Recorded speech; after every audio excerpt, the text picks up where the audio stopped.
Yes, I can. It started early and it goes on quite a bit.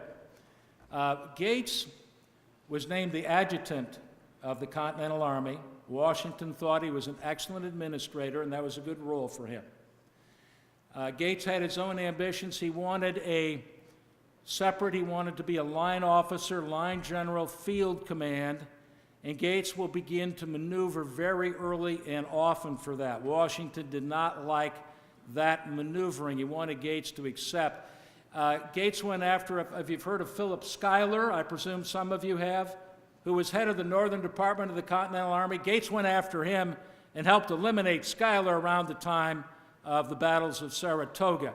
Again, that's a very complex story, but Washington did not like this perpetual maneuvering. Gates was also much more a political general. He had friends in Congress. For some reason, the New Englanders sort of adored him. Can't explain that. But Gates had his way of being a troublemaker, I guess, and Washington just didn't see him as the kind of person who had the breadth of vision to be a very successful commander in the field. And I'm sorry I have to say this in this particular room, but I guess I will.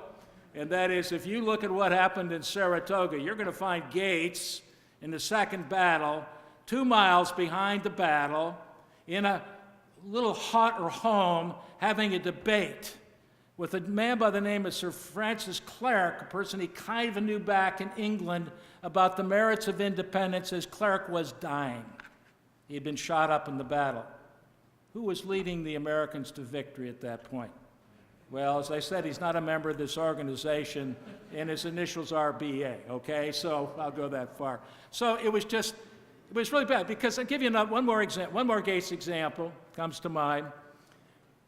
When the war went bad in the South, this is in 1779, what will happen is Congress goes to Washington. They said, Gates is the guy who can win in the South.